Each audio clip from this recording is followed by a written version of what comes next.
We'll guide you through how to play Minecraft Juggle with a controller in 1.21.7. If you find this useful, then please consider subscribing and liking the video. Doing this is really convenient as you may prefer using a controller over the mouse and keyboard as maybe you're used to playing on a console. So to get started with this, we're going to need to go and close out of Minecraft like so. Next, you need to go and open up a web browser. To go and do this, we will need to go and get mods, but I'll guide you through how this can be done. So what you can then do is go and type in controllable Minecraft, like so. We can then go to the cursed site. This is a well-known place to go and get mods from. When you're here, you then want to go and find the option for files at the top. Of course, you can scroll down and read about it if you wish, but we're going to be just downloading it and installing it. What you want to do is go and find it for 1.21.7 and for Fabric. That's super key. You can then go to the left, press the three dots and press download file.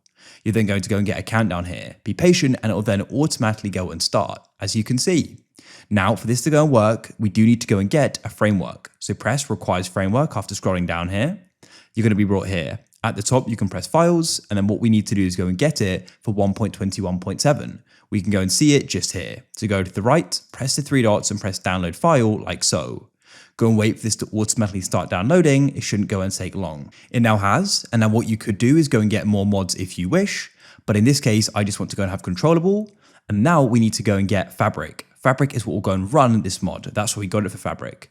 So you can then go and type in Fabric Minecraft like so. Here we are, come to fabricmc.net. You can then press download at the top and press download for Windows. You can get the jar, but the Windows downloader is even easier. We've now got that and we need to get the Fabric API. So click there, wait for it to load and press files. And then you want to find the option for 1.21.7, press the three dots to the right and press download file.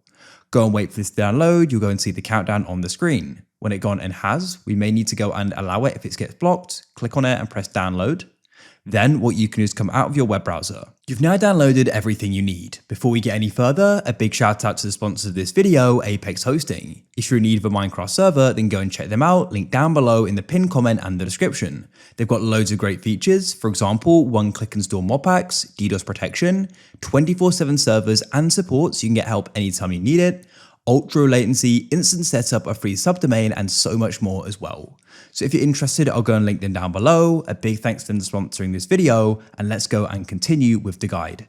So what we can do is come out of our web browser. You need to go and open up your file explorer and come to your downloads. And then what you want to do is go and find the Fabric installer and double click on it. Make sure you install it for 1.21.7 and we can press install, which we now have. And then what we can do is we can go and open up the Minecraft launcher. Go to the top and press installations. What we can then do is go and scroll down and you'll find Fabric Loader 1.21.7. Press the folder icon to the right. Now what we can do is go and scroll down and we'll go and find the option for mods. As you can see here it is, come into it. And then what you need to do is come to your downloads and we need to go and add in what we downloaded. So go and add in the Fabric API and then you need to put in the framework and controllable. So we can highlight them and drag them in like so. Hover over the Fabric loader and press play to the right. With your controller, you should now be able to go and play. You can notice in the bottom left the controls there and I can now go and start playing. It's that simple.